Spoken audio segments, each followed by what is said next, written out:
I am very pleased to introduce today's speaker, Andy Lipman, who is a motivational speaker and also a board of director member of the Cystic Fibrosis Foundation of Georgia.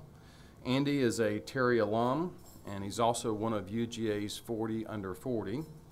He's a member of our alumni board, and he has built an incredible life living with cystic fibrosis. He wears many hats. He's the purchasing director of DiversiTech, which he joined in 1997.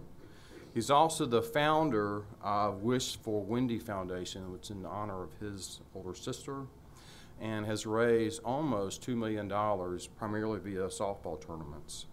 He is the author of 3 books, Alive at 25, How I'm Beating Cystic Fibrosis, A Superhero Needs No Cape, and then his latest book, The Drive at 35, which describes his journey of discovering how to beat cystic fibrosis both mentally and physically. As I mentioned, he's a motivational speaker. He's a certified Toastmaster and spoken at the opening for the Development, Disabilities, and Birth Defects Center at the CDC. He's also a community advocate and is the recipient of the 2007 Community Service Award. He's an athlete, competed in the triathlon, as well as annually running in the Peachtree Road Race on July 4th. He was Olympic torchbearer in 2001 for the 2002 Salt Lake City Games. And he's also a husband and father of 2. Andy has defied all odds in turning 40 in 2013 when doctors said that he would not live to see his teens, and has a major goal in life to raise awareness and lead to a way to find the cure for cystic fibrosis. Please join me in welcoming Andy Lipman.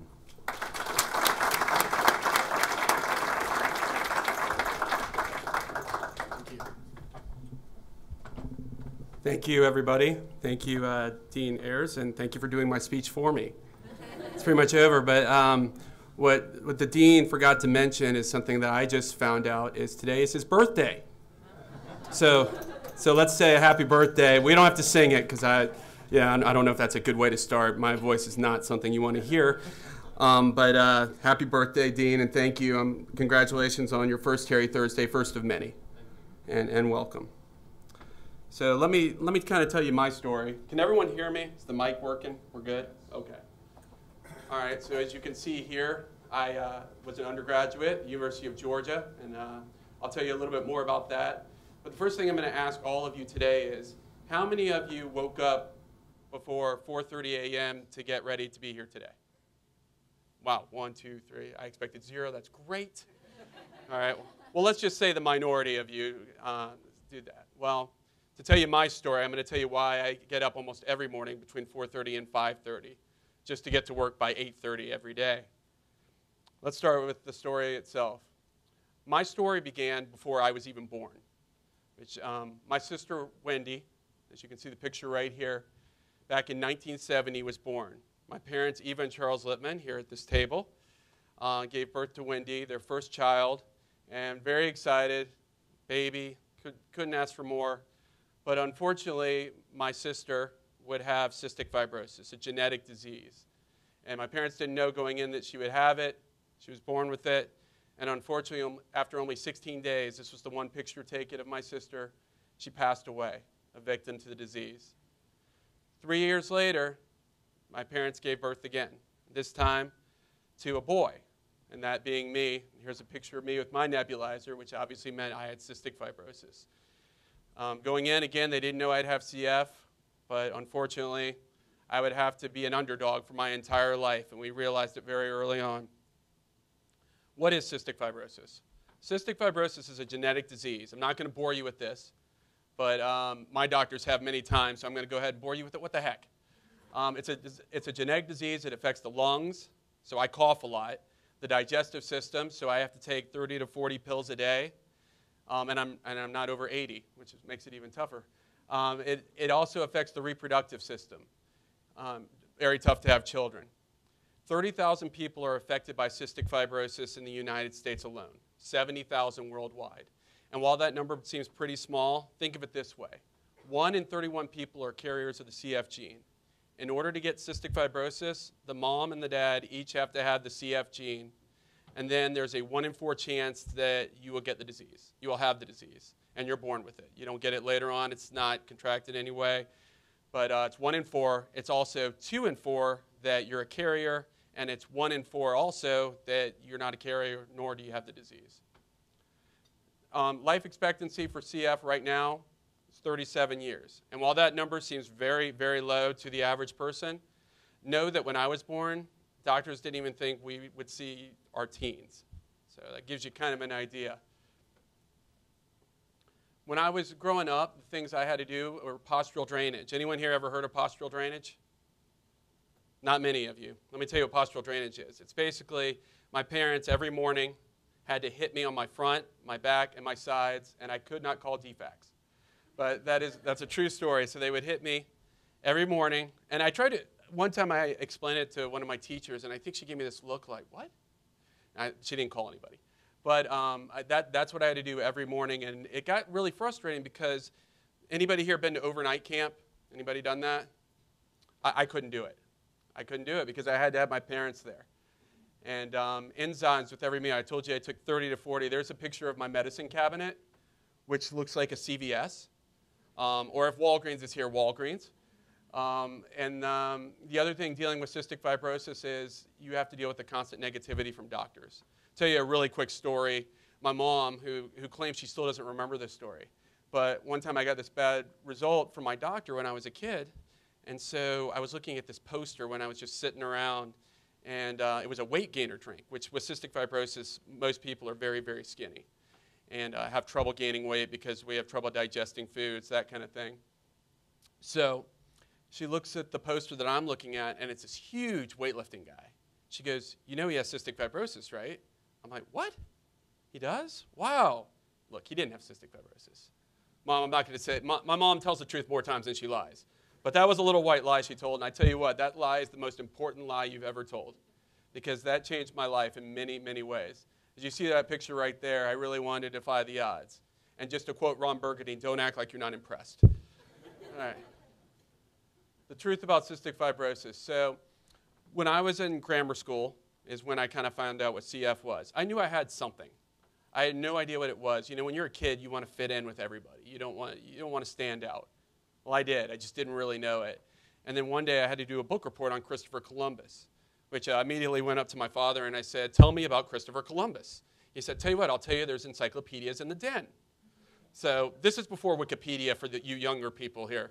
There's something called an encyclopedia. You can look it up on Wikipedia. It'll tell you what it is.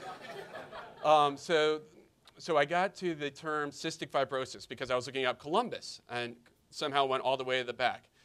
And when I started reading, I couldn't understand a lot of the terms. And I got to this one sentence, and I wish I had not understood that sentence. But the sentence said, people with cystic fibrosis generally do not live to the age of 25. And imagine being about 8 years old and reading that. I'm like, oh my God, I'm almost at my midlife crisis. You know, I got to take my tricycle and make a bicycle out of it. I don't know, but like I'm freaking out. I'm like, I'm dying. I'm 8 years old and I'm dying. And I freaked out. I yelled at my mom. I yelled at my dad, and I ran upstairs. And all I remember is this. My dad, I remember my mom was crying and she was upset, but I remember my father, he wasn't going to take it. So he introduced me to something that probably changed my life for the better. Sports. A lot of people in here love sports. I mean, a lot of you are Georgia fans. And we love football, we love baseball, we love basketball. I didn't know any of those sports. When I got to playing baseball, I was terrible. By the way, this picture of me on the Yankees, that's the last time I rooted for the Yankees. I just want that known right now. But I didn't know anything about sports. I didn't know which hand was my glove hand. I didn't know how to throw it. I didn't know how to hit. But I went in there, and I started learning how to play sports. And though I was terrible at first, I started getting better and better and better. And what I realized was I could actually get better at something. I could overachieve. Wait a minute, you know, yeah, I got this stuff, this disease, but, you know, I could be like everyone else. I can do things just like anybody else. So I started realizing, you know, you always hear that winning is not the most important thing, which is something I preach to others, but truth be told, it really is, and at least at that time it was. Around that time, I was taking classes. You know, when you take PE when you're a kid, I used to run laps. And when I say run, that term really shouldn't be used. I used to walk really fast laps, and I would finish last every time. And again, let's take another word, finish. I rarely finished. And my mom used to write me a note for school saying, you know, Andy doesn't have to do PE today, you know, he's not feeling well, this kind of thing. And it really was, what I needed at the time. I didn't want to do any of these sports. But then when I started playing baseball and tennis and all these other things, I'm like, man, I could get better at this. And all of a sudden, my uncle started training me to run. I was like, okay, all right. So I started getting better at running and working out, like playing baseball and football. And in fact, all of a sudden, I became the most improved athlete in the 4th grade, which to some people, they're like, who remembers that kind of award? I tell you what, when you're in the 3rd grade and you're not finishing laps and you're embarrassed to be in gym class and that happens to you in the 4th grade, you'll remember it. So as I was growing up, the one thing I was always worried about is, am I ever going to get out of this house without my mom coming with me to do my postural drainage? Well, when I was 15 years old, the vest was introduced. Now, I show you these pictures right here. You see there's a big machine, there's a little machine right here. Let's put it this way. If you added those 2 machines together, you'd have to add another half, and then you get the original machine that I got. That machine looked like a robot of some sort. Like, it was huge. I would take the thing around, and I actually couldn't really carry it very well, which is ironic because I had cystic fibrosis. So when I had to travel, I had to lug this huge machine. You would think they'd make it smaller because I don't have the athleticism, but it actually helped me get stronger, was actually carrying that thing around. So the thing sounded like a rowboat, let's say a huge, huge speedboat. When you turn it on, and some of my fraternity brothers who have heard it can attest to this, it honestly just gets louder, louder, louder. And so when I went to Georgia and I had to carry that thing up the stairs, it was embarrassing enough because people were asking, what the heck is that? And I wanted to pretend like I was in Revenge of the Nerds and it was my computer, you know, and it could do everything. It could clean up, all that kind of stuff. It didn't. Basically, all it did is I would put a vest on. It would vibrate my lungs, and it would make everything in my lungs smoother. So basically, the mucus in your lungs, it would make it more fluid so you could get it out. But the machine was kind of embarrassing. And when you're in a dorm room, everyone who has lived in a dorm room knows that the walls are kind of thin. Let's be honest with you. You could take your finger and probably stick it through the wall. It wasn't that difficult. So people used to knock on the walls like, shut up, what are you doing? You know, be quiet, be quiet. And I couldn't help it. I mean, that's just kind of part of my life. I had no choice. I had to do it, but I hated it. Honestly, it was terrible, and I just wanted to go to sleep every night and just not think about it. I did terrible my first year at Georgia. I think I was on academic probation. Okay, I'm sure of it. I was on academic probation. And it was pretty embarrassing at the time. Like, what am I doing? You know, I'm falling apart. But with cystic fibrosis, it's very difficult. And I went through a stage, especially when I moved into my fraternity house, where I went through depression. And I felt alienated. I remember one night I was doing my machine, and this girl walked in. She saw me doing it, and she kind of freaked out. And I don't blame her, but she just was like, oh, I'll let you go. And I was just so humiliated. I'm like, what has become of me? I'm a loser. I'm terrible. I'm an outsider. And I was ready to be alienated. I didn't even care. So I ended up staying in my room for 24 hours at a time. I know that sounds crazy. You're probably like, when did you go to the restroom? Well, I would wait till everyone was asleep at night most of the time, and I would go and just go real quick and come right back. My meals consisted of a Shoney strawberry pie once a weekend. I mean, that's kind of what my life was. I would take my car, I would park it away from the house on the weekends so that everyone would think I went home. And I would also call my parents and tell them I was out with my friends, so I probably wouldn't answer the phone.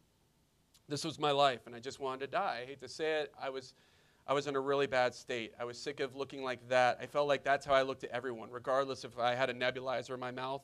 I just felt like that's what I looked like. But things would change, because even with all the symptoms I had, the constant coughing, IV antibiotics, which I didn't really get to until after college, but exercising just to live. And the toughest thing I talk about with cystic fibrosis is you lose a lot of friends. I've lost probably 20, 30 friends with the disease that have passed away because of it. As you know, the life expectancy, as I told you, is 37 years. Well, unfortunately, 37 means some people are going to live a lot longer, which is great, but some people are going to live a lot less. So I've lost a lot of people. But like I said, things were going to start to change. And it happened at a basketball game. And what basically happened was I'm playing in this game, and this guy comes up to me, and he knocks me down. And at this point, I was coughing all over the place. I was spitting, throwing up. I couldn't take it anymore. By the way, for all of you who had breakfast today, I'm sorry. But basically, I was getting sick, and I just wanted to end my life. I'd stopped doing my treatments. I'd stopped taking my medication. I was sick all the time. I'd just gotten back from a doctor's appointment where the doctor had told me, what's going on, Andy? Why, you're not doing so well? And I'm like, well, I'm doing everything you tell me to do, which I was lying. See, Mom, it's genetic. No, I'm just kidding. But I was doing nothing, none of my treatments. And things were just falling apart for me. And I blamed everyone else, blamed everybody. And when this guy knocked me down to the ground in this basketball game, when he pushed me down, and I'm laying down there, and I'm sick, and he picks me up. This is how skinny I'd gotten. He took his entire hand, and he was able to encircle my bicep. That's how skinny I had become. And he picked me up, and I'll never forget what he said. Andy, you joining any weightlifting contests anytime soon? Now, some of you are like, God, that's really mean. We were fraternity brothers. Mean was part of the game. It's not a big deal. I'd said mean stuff to other people, but this affected me. And I didn't blame him. For once, I didn't blame him. I didn't blame God. I didn't blame my parents. Anyone want to take a shot at who I blamed? Myself. It's okay, you guys can say it. Myself. Yes, it's me. It's my fault. I was the one who had done this to myself. So what I decided to do was change everything. I was going to change my life. And the first thing I did was I wrote this down. I was going to take a weightlifting class. And that sounds crazy for a guy whose arms look like pencils, but I was going to do it. So I looked up, is there a general weightlifting class? First, there was no beginning weightlifting class. That doesn't exist at Georgia, apparently, which I would recommend that we put one in there. So I looked for the general weightlifting class. Oh, it's booked. All they had left was advanced weightlifting. So I signed up for it, knowing that this was probably a big mistake, but yeah, give it a shot. So I signed up. I'll never forget that first day that I walked into that class. I see these like 5 or 6 people, and they're huge.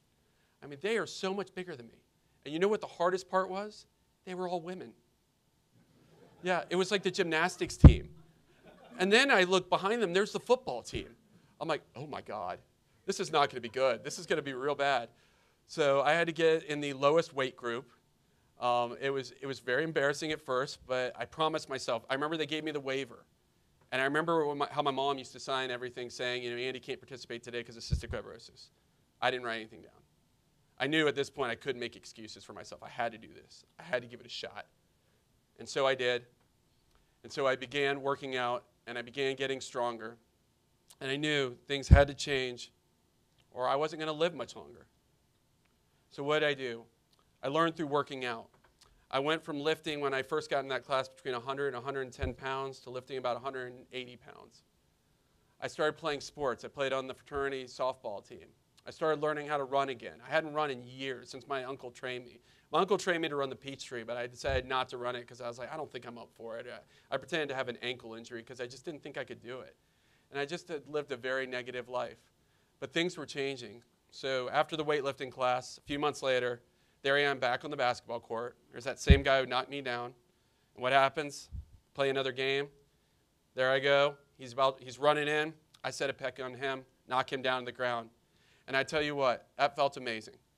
I don't like to say violence is a good thing, but on this day, it was a great thing because I needed it. I needed it. And again, I didn't blame that guy. And I'd still tell him the story, and he's like, wow, if that changed your life, it's great that it happened that way, and I'm really, really grateful. And I am truly grateful. Sometimes things happen. Something can happen in a room, not everyone notices, but that one person that it affects can change their life. You never know. There's always that one line that says, you never know what you say to someone can change their life. Well, that changed my life right there. So after college, I was still trying to work hard, and I wanted to make a difference in the world. And I'll never forget, I woke up on my 25th birthday with no aspirations at all, just, stay healthy with cystic fibrosis. And all of a sudden, it came to me, the encyclopedia article. You're not going to see 25. Well, I saw 25. And I was ready to see 35, 45, whatever it took. So I decided at that point I was going to make a change. So I began writing, and I wrote a book called Alive at 25. It didn't take me that day. It took a few years. But began writing Alive at 25 because I wanted to show other people that they too can live with cystic fibrosis, that it wasn't a death sentence. And so I wrote the book, and then I decided I wanted to learn more about the girl that was before me, the girl that was born before me, my sister Wendy. And so I called my mom, and here's a fact that I didn't tell many of you. I had no idea that Wendy had cystic fibrosis. I honestly thought she died from sudden infant death syndrome or something like that. My parents didn't want to tell me. And looking back, I totally get why. They didn't want me to be afraid for my life. But I asked my mom, what did she die from? And she told me. And then I somehow got it out of her where the cemetery was that my sister was buried, which my mom visits every year on her birthday. And so I went and I talked to my sister. And I told her, we're going to make some changes here. People are going to know who you are. You're not just going to be a memory. You're going to be a memory to a few people. You're going to be a memory to thousands. And so we began Wish for Wendy, which began in 2000. And in 2000, we started the tournament with just a few softball teams, a couple sponsors, and a hope that we could help find a cure. So as I told you, we wrote the book. Wish for Wendy in its first year raised $38,000, which we were just shocked that we could raise any money. But it was an amazing first year. Jimmy Barron at the time was on the radio, and he came out and threw out the first pitch. And it wasn't the only great things going on in my life. I had actually met my wife-to-be, Andrea. Andrea and I met back around when I was 27 years old.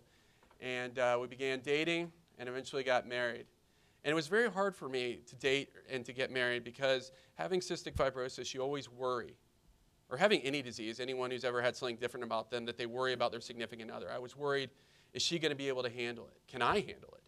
You know, when I dated in college, I had a tough time with it because I always felt guilty. Guilty that I probably couldn't have children. Guilty that I have to do therapy like 2 or 3 hours a day. Guilty that I just wasn't a normal person. But Andrea was like, I love you for who you are. And while I disagree with her, I don't think she loves me for, no, I'm just kidding. I think she loves me for who I am. But I didn't know why she did. But I couldn't understand how she could deal with it so well. But she could. And what I tell people is when you have a disease like cystic fibrosis, not only can you find somebody, but you can find someone very special in your life. Because if they can handle this, they can handle pretty much anything. And she could. I am very grateful for it. So through Wish for Wendy and many other books, I decided to make contacts. And we met several people. Chipper Jones came out to the event, and he helps with the Cystic Fibrosis Foundation. Garth Brooks, a couple of the Braves right there. If you see that picture of me when I was very young and very skinny with Dale Murphy and Bruce Benedict of the Braves, and Dale did a foreword for my book a few years ago, and Celine Dion lost a niece to cystic fibrosis, so she actually did a foreword for one of my books. So we met a lot of great people who are helping us raise awareness for the disease. Garth Brooks' foundation gives us a grant every other year for our event, which is amazing. And it's just a great group of people that are helping out. So the things that I've been able to accomplish despite cystic fibrosis, but maybe because of cystic fibrosis, are I was able to run with the Olympic torch back in 2001, as the dean mentioned. It was truly an honor. My wife nominated me, and I got to run in Athens, Georgia, as it turns out. How fitting that I actually ran right across from my fraternity house, the same house where I sat in and wished that I was dying. And then I rode in the Peachtree every year. This past July, this year, I ran my 18th Peachtree in a row. And as I get older, it gets a little tougher, but I have run 18 in a row. I've written 3 books, as the dean mentioned, and biggest honors for me, UGA 40 under 40. But the absolute biggest one is the next one. And that was turning 40. My 40th birthday, which was last September, was, you know, anyone who turns a new decade, it's kind of an interesting year. You're probably like, oh my God, I'm getting old. But, you know, by my gray hair, I already knew that. But many CF patients would be grateful to have gray hair. It's ironic, I know. But I was just thrilled to see my 40th birthday because I never thought I would. Honestly, as hard as I worked, it was a pipe dream, in my opinion, to get to 40, but I made it. But there's something else I wanted even more, and that something else was having children. Problem. 2% of CF males can have children without fertility. So I thought to myself, okay, I'm going to go get tested. Now here's the irony. I did this before I even started dating my wife. I went out and I went to a fertility clinic, which this was, if I remember right, this was on a football Saturday. So most of my friends were like, hey, you coming to the Clemson game or something like that? No, I got something else going on. But I didn't really want to tell them what that something was. I had to know. I really had to know. And so I get an email from my doctor after I'd done the test. They say, look, I'm sorry. Your sperm is suboptimal, which I had to look up suboptimal. That is nothing against the University of Georgia, even though I went there. But I was like, suboptimal. I know that's below something, but below what? But apparently what it means was I couldn't have children without fertility drugs. And since I didn't have a partner, I didn't really worry too much about it at the time, but it hurt. And Andrew knew that going in. And so I had to hear those 3 letters. And some of you have probably heard them. They're IVF, which is in vitro fertilization, which meant in order to have children, I would have to see the needle. I won't talk more about that because, again, you guys all ate breakfast. But my wife had to go through a lot more to do it, and we talked about it, and we decided we were going to try to have children. Unfortunately, adoption was probably not going to be something we could look at because, honestly, with me having cystic fibrosis, a lot of adoption agencies probably didn't want to bring a kid into my home thinking I could pass away. So we tried, and what I remember is the first time my wife and I tried, we get that call from the doctor. Whenever you hear from a doctor, it's not as good a sign as when you hear from the nurse. At least that's what I've realized over my years with cystic fibrosis. And so the nurse called me the first time. She's like, all right, the doctor wants to talk to you. I'm like, all right. So she said, look, we tried. Didn't work out. But we can try it again. I'm like, sure. Let's try it again. Does anyone have an idea of how much in vitro fertilization costs? Anyone take a shot? $15,000. Anyone who said 30 or 40 or 50, go see my doctor. But $15,000. And wow. And then when she said, oh, let's just do twice, I'm like, oh, okay. But I looked at it. I was like, in surgery, my wife and I both got socks. So I looked at it as each sock cost me $7,500 a piece. So I was like, these are really good socks. So I was like, wow, does that mean I get more socks? The doctor thought I was kidding. Honestly, at this point, I was crazy anyway. So yeah, what the heck? So we tried again. The second time we tried, did the eggs, tried to have the baby, and nurse called me up. She goes, Andy? I'm like, yes, I need you to speak to the doctor. I'm like, oh, God. So my wife and I are on the phone with the doctor, and she's like, sorry, it didn't work. We can try again. I'm like, oh, my God. But what I remember is the third time she gave me half off. And I was like, I feel like it's so wrong to say, oh, we got a discount. But we did. We got a discount. And so the third time, would it be a charm? It was. This is my daughter, Avery, and that's my son, Ethan. And we didn't have them at the same time. We actually had to go through IVF again. But we were very fortunate. And I always tell people, and I tell my daughter this all the time, she's so sick of this story, that before she was born, I knew she'd be a girl. And I said, because my sister, or your aunt, that Wendy would have made you a girl. And that I just knew it the whole time. And we would go to restaurants, like, you're having a boy, you get a free meal if you have a girl. Of course, that restaurant closed down when we had the baby. I'm like, oh, come on.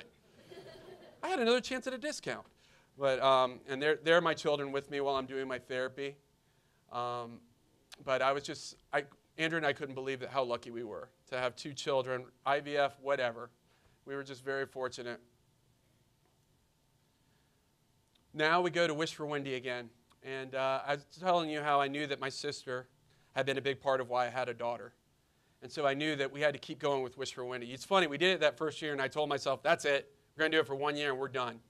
And then this person comes up to me at the end of the event. I will never forget it. And I don't know if this person even knows who he or she is. But they ruined my life. You know why? Because they said, can't wait till next year. I'm like, oh, great. We'll do it again. Sure. So we decided we're going to do this again. And we've done it every year since. So since 2000, we've done Wish for Wendy. It's usually October or November every year. Get a lot of teams, get celebrities. There's Brian McCann before he, for some reason, also wore Yankee colors like I did. But I was a kid. I didn't know any better. And there's Chipper right there on the bottom there. But we went from $38,000 to, as the dean said, over $2 million this year.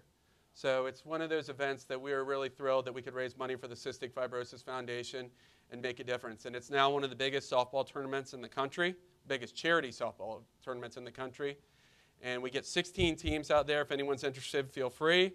And it's very competitive. There's some good teams out there, but we also have the Falcon cheerleaders, as you can see, that come out every year. We have Chick-fil-A comes out every year, the cow, anyone who likes the Chick-fil-A cow or wants to get pictures with the kids, or without kids, just come see the Chick-fil-A cow. But it's a great time. This year, our event is on Saturday, October 25th. It's over at Alfreda's North Park. This will be our 15th year, which I still can't believe. I still remember walking into the CF office that first year when they asked me, so what kind of event do you want to do? And I just kind of was like, I just wanted to raise a little money. I don't know. But I love softball, and that's kind of where the softball tournament came from. Now let's talk about research real quick, because we have some people here from the CF Foundation and also some researchers. There's a new drug called Kalydeco, which has come out recently, which has been huge. When I used to go to the doctor, just to give you an idea, my dad and I would always ask, so what's research look like? When do we think we'll see a cure? And we'd always hear 7 to 10 years. Now that's cool the first time, but the second time, third time, fourth time, you start to wonder if maybe this is another white lie, because 7 to 10 years begin to sound like a prison sentence. And that's all I heard, 7 to 10 years. Well, it's a lot closer now. Because this drug Kalydeco, which is from a company called Vertex, has come out and has affected 5% of the CF population in improving lung function. And now Kalydeco is actually working with another drug, and it's affecting 50% of the CF population. Now, no, this doesn't affect my genotype, but it's exciting because now my genotype is being studied in places like Israel so that someday they can find treatments, and hopefully one day we'll have a cure. These aren't cures yet, but they're exciting treatments. I do hypertonic saline every morning, which is basically like going to the beach every day, except you're not, and there's no view, and you can't wear a bathing suit. You could, it just looks a little insane. But so I do hypertonic saline 3 times a day. And what that is you take an aerosol nebulizer, and you just spray it like 20 to 30 minutes. I do Pulmazine twice a day, which is another aerosol. Toby, I do that every other month, and that's another drug. It's actually a podhaler, so it's like a little inhaler that you take in. It makes you cough. And I take an antibiotic 3 times a week called azithromycin. I swear to you, one time we had a doctor, and his assistant came in. The doctor left, and the assistant was like, I need to write down all your meds. And I started laughing. I'm like, do you have any issues with carpal tunnel? They're like, why? I'm like, you'll see. I'm like, how old's your pen, by the way? Is it new? Because you're going to need it. So I gave him, and I have a list of about 12 to 13 drugs that I give people. And so I take a lot of drugs, and a lot of CF patients do. But the CF Foundation is going to continue to fund research until we do have a cure and until they're all unemployed. No offense. So we do, as was mentioned, the CF Foundation. We now have the Wish for Wendy Foundation. And the Wish for Wendy Foundation, we sell my books there. You can see the website, andylipman.com. I also do a lot of speeches to try to promote it. And this is a picture of my kids. My wife is actually from Knoxville. The irony here is she's a big Tennessee fan. So anytime I can take a picture of my kids in Georgia stuff, and they are in it most of the time, I take that moment and enjoy it. But what I wanted to actually show you is this second picture. If you notice, there's a Florida guy walking. You guys see the screen back there? He's given up, basically like football the last 3 years. We have any Gator fans here? No, that's all right. But I kind of, when I saw that picture, I'm like, that's pretty impressive. Not necessarily that I was running, but that he had stopped. But you know, just to show that I'm an avid bulldog, always. I am going to show you one last thing, and then I'll take questions. Those of you who didn't hear me sing Happy Birthday, it's because I have to sing this. So hold on one moment. For those of you who are tone deaf, congratulations. It actually pays off now. All right, let me get this. Enjoy.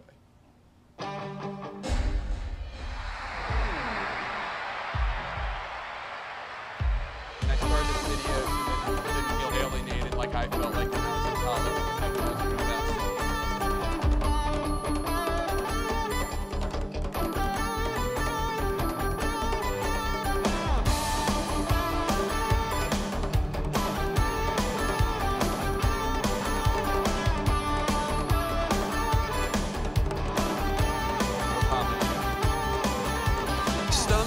Salty skin, coughing fits, grossly thin, extreme weight loss, constipation, positive sweat test, feeding tubes, poor digestion, pseudomonas, lung infection, contagious bugs, prescription drugs, virus in my chest.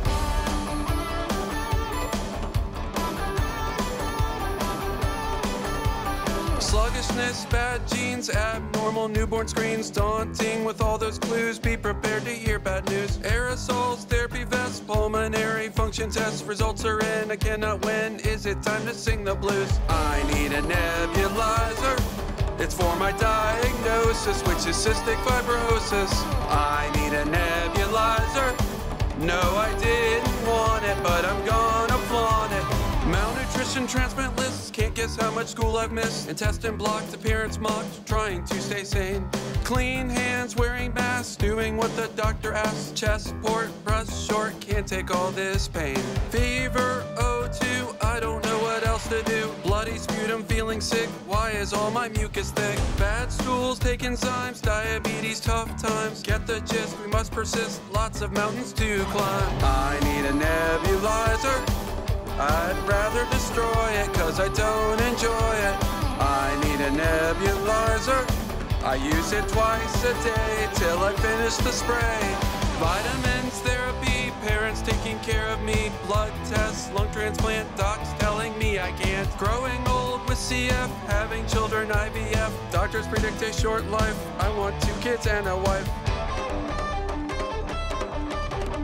Fingers gloving IVs, constant scrubbing, lung disease, pleurisy, headache, need a cure for goodness sake. Can't breathe, throat is sore, I can't do it anymore. Insurance hike, bad break, how much more can I take? I need a nebulizer. If you are a cynic, ask your CF clinic. I need a nebulizer. It'll make me stronger and I will live longer. Attitude, hard work, each of these is a perk, a cure, unsure, my life is gone berserk. Healthy aspirations, avoiding fellow patients, more coughs, more spit, but I refuse to quit. Fight hard, give my best, win the war against CF, working out, leave no doubt, show them what I'm all about. I need a nebulizer, I'm always inhaling to keep my lungs from failing. I need a nebulizer. Please make a donation to your local foundation. Chest x-rays, blocked airways, trying to walk up stairways, treadmills, run hills, discipline, take bills. Drama, trauma, check my chart, I don't know where to start. Need help for pregnancy, diminished life expectancy. Want more research, help me please, I am begging from my knees. Bad sinus, big minus, sneeze, wheeze, throat dryness. 70,000 worldwide, that's how many people try. All of us afraid to die will no longer be denied. I need a nebulizer. I use it day and night. It makes my lungs feel right. I need a nebulizer. And while it does take long, it makes me feel so strong, so strong, so strong, so strong, so strong, so strong, so strong, so strong, so strong. I need a nebulizer. It's made of mostly plastic, but the meds are fantastic. I need a nebulizer. The drugs make me tired, but they are required. I need a nebulizer. I try to be patient, doing meds in my basement. I need a nebulizer. I still pray for the day I can throw it away. I need a nebulizer.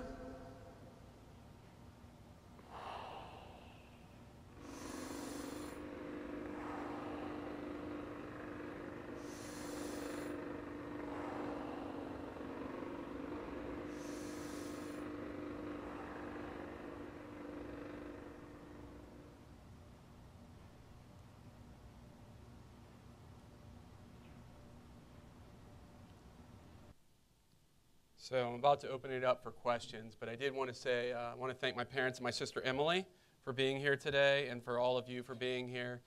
And if you can get anything out of today, it doesn't necessarily, you have to learn a lot about cystic fibrosis, but I hope you do. But I hope you get that life is very special. We are all very lucky to have it. Regardless, you know, we all have our days. I have bad days. We all have bad days. But if we can wake up every morning and we can get out of bed, it's not such a bad life. So I hope you can remember all that. And I do want to end with a story because it's something that I really learned to appreciate. So my daughter comes up to me, and she had just been to see Annie for the first time. I think she was about 4 or 5 at the time. She's now 8 years old, so she knows everything now. But at 4 or 5, she didn't. And she comes up to me, she goes, "Dad, I just saw Annie. I'm so lucky." I'm like, "I know." So I go through this like 5-minute monologue of my own. And I'm talking this diatribe of, hey, you know, because you are lucky because you have parents, this she didn't, all this, all that. She didn't have money. She lived in this awful place, all this, all that. And she looked at me for a few minutes after I finally done talking. I'm like, "What?" She goes, "No, Mommy bought me Cheetos." And you know what that made me realize? One, my daughter has an issue. But number 2 is the little things. Life is about the little things. And if you can remember that, and many of you, there's some days where we do remember that, but it's hard some days too. But if you remember the little things and not to sweat the small stuff in life, I think life will be a lot happier for you. So I'm going to open it up to questions. Thank you for being here today. Go ahead if anyone has any. If you don't make one up. Yes, sir. So, Andy, what was Can you tell us what the driver was behind writing the books? And so you wrote one at 25 and 35, and so do you have another one coming out at 45? Sure. First of all, they rhymed. No, the first reason I wrote Alive at 25 was the encyclopedia article, because I wanted children to know, other people that had CF. Because growing up, believe it or not, there were no adult CF clinics. I told you guys about the poster, about seeing the weightlifter. I didn't know that people really didn't live that long with the disease. And my mom saved my life in many ways that day. And it's funny, now I was at a softball tournament the other day, a couple of years ago, and this father brought his boy with CF, and he looked at me and he said, see, you can lift weights like this guy. And I thought for a minute, oh my God, in a weird way, and this is not an arrogant thing, I became that poster to somebody else, but a true poster. And so Alive at 25 and The Drive at 35 are meant to do that. Superhero Needs No Cape is a fictional story about a baseball player with CF. And my goal there is to show kids that you can do anything in life, that there are no restrictions, and to believe in yourself. But the other two books were to show people we all have things that go wrong in our lives, or things, we're not all dealt the hand we'd like, but we do have that hand, and it's our job to take advantage and to make it better. And so those are the reasons for writing the books, is to show other people that they can do it too. Anyone else have a question? Anyone? Wow, I gave everybody all their information they need. Well, I did want to present Dean Ayers. I didn't know it was his birthday today. Where did he go? There he is. I wanted to give you all 3 books because I know you have nothing else to do right now as Dean. So when you get a chance to read them all, call me. No. But I sign these to you. I appreciate everything you do. And the University of Georgia means a very, very, very big deal. It's a very big deal to me. And Terry College has been a big part of my life and has changed my life in many ways, not just through the board, but as an undergraduate, I went through a lot. And I'm so glad that I'm here today and that you are now here today and going to make a difference for the school. Thank you very much. Thank you. Appreciate it. So, and Andy, you've given me actually a couple of presents today. So obviously, I will enjoy the books. Another present, you didn't sing the song for me, so I appreciate that. But most importantly, what a great message that life is special, and the impact that one person can have with a combination of strength and courage and dedication of making a difference. So what an awesome message. A great birthday present for me personally. As our tradition, everyone that speaks at Terry Third Thursday, you have a keepsake. So here's a sculpture that is created by Loretta Eby. Wow. Most importantly, though, we have a brick that will be in a new Terry BLC, and so here's a certificate for this. And so this will be placed in our new facilities. Correll Hall is under construction currently, and if anyone else would like a brick, obviously there's a table out there for that. But thank you so much for sharing your story with us today. You are a great inspiration to all of us. Thank you. Appreciate it.